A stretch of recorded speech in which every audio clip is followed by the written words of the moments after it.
سب سے پہلے میں شروع کرنا چاہتا ہوں پاکستان کی فارن پالیسی سے۔ میں نے 2 دورے کیے، ایک چائنا کا اور ابھی رشیا کا، روس کا۔ تو میں جو آج آپ کے سامنے سب سے پہلے بات واضح کرنا چاہتا ہوں وہ یہ کہ میرے ماں باپ ایک غلام ہندوستان میں پیدا ہوئے تھے، اور جب بھی میں بڑا ہو رہا تھا انہوں نے یہ احساس دلوایا کہ میں کتنا خوش قسمت ہوں کہ میں ایک آزاد ملک میں پیدا ہوں۔ اور جب سے میں نے سیاست شروع کی، بلکہ اس سے پہلے بھی، میری ہمیشہ یہ خواہش تھی کہ پاکستان کی جو فارن پالیسی ہو وہ آزاد ہو۔ اب آزاد فارن پالیسی کا کیا مطلب ہے؟ آزاد فارن پالیسی کا مطلب یہ ہوتا ہے کہ ایک قوم اپنے لوگوں کے فائدے کے لیے فارن پالیسی بنائے، وہ فارن پالیسی نہ بنے جو کسی اور کا فائدہ کرے اور اپنے ملک کو نقصان پہنچا دے۔ اور میں آپ کو اس غلط فارن پالیسی کی مثال دینا چاہتا ہوں کہ جو ہم نے امریکہ کے ساتھ اس کی وار آن ٹیرر میں جب حصہ لیا تو میں شروع سے کہتا گیا، میری پارلیمنٹ میں تقریریں ہیں کہ ہماری اس جنگ سے کوئی تعلق نہیں تھا، کوئی پاکستانی ملوث نہیں تھا 9/11 میں، ہمارا کوئی اس سے لینا دینا نہیں تھا۔ تو میں تب سے کہتا گیا کہ ہمیں اس میں شرکت نہیں کرنی چاہیے۔ ہم نے پہلے امریکہ کے ساتھ کی جنگ میں شرکت کی، سوویت یونین کے خلاف جب وہ افغانستان میں جہاد میں شرکت کی، اور پھر 10 سال کے بعد جب پھر شرکت کی 9/11 کے بعد امریکہ کے ساتھ اس کی جنگ میں، تو جب ہم تب شرکت کر رہے تھے کہ جہاد تھی کہ افغانستان میں کوئی فورن آکوپیشن ہوئی تو اس کے خلاف جہاد ہے، لیکن اب جب امریکہ افغانستان میں آ گیا تو اس کے خلاف دہشت گردی تھی۔ اس پالیسی کے میں شروع سے خلاف تھا، اور بدقسمتی سے یہ فارن پالیسی پاکستانیوں کے فائدے کے لیے نہیں کی گئی۔ اس کی وجہ سے 80,000 پاکستانیوں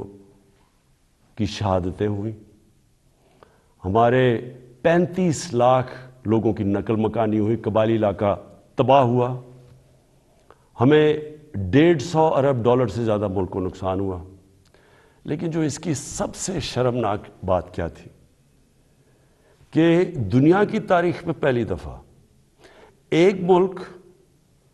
کسی کی حمایت میں جنگ لڑ رہا ہے اور وہ ملک اسی ملک کے اوپر بمباری کر رہا ہے۔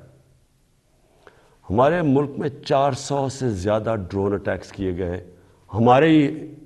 دوست کہ جس کے لیے ہم جنگ لڑ رہے تھے۔ اس سے بھی زیادہ شرمناک چیز کیا ہے کہ ملٹری ڈکٹیٹرز تو ہمیشہ تاریخ ہے پاکستان کی کہ وہ ہمیشہ چاہتے ہیں کہ دنیا ان کو ایکسیپٹ کرے، ان کو مانے، ان کو لیجٹمائز کرے، اور وہ ہمیشہ آسان ہوتے ہیں سپر پاورز کے لیے استعمال کرنا۔ لیکن جنرل مشرف کے دور میں تو صرف 10 ڈرون اٹیکس ہوئے، لیکن جو 2 ڈیموکریٹک لیڈرز آئے، آصف زرداری اور نواز شریف، 10 سال، ان کے 10 سال میں 400 ڈرون اٹیکس ہوئے۔ اب میں سوال یہ، اور میں پھر سے واپس آتا ہوں کہ آزاد فارن پالیسی کیا ہوتی ہے؟ آزاد فارن پالیسی تو یہ ہونی چاہیے تھی کہ یہ 2 ڈیموکریٹک لیڈرز کو امریکہ کو کہنا چاہیے تھا کہ ہمارے جب آپ بمباری کر رہے ہیں، ہمارے لوگ مار رہے ہیں، اس میں عورتیں بچے مار رہے ہیں، بے قصور لوگ مار رہے ہیں، تو کیا 2 ڈیموکریٹک لیڈرز کو سٹینڈ نہیں لینا چاہیے تھا اس کے اوپر؟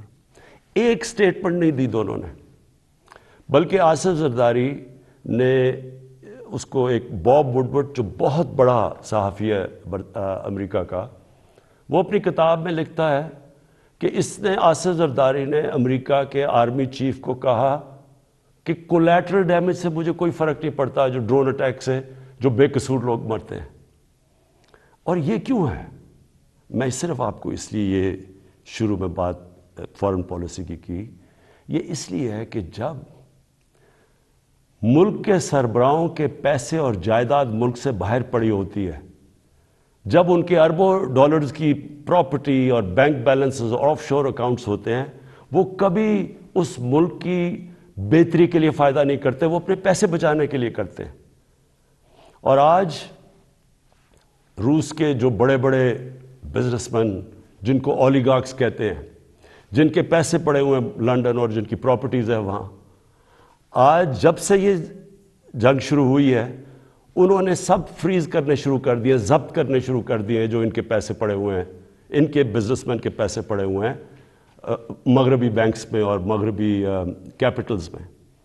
تو اس لیے ہمارے ملک کی پالیسی آزاد ہو ہی نہیں سکتی۔ اور میں اپنی قوم کو آج کہنا چاہتا ہوں، آپ جب ووٹ ڈالیں تو یہ سمجھ جائیں کہ اگر اس ملک میں آپ آزاد فورن پالیسی چاہتے ہیں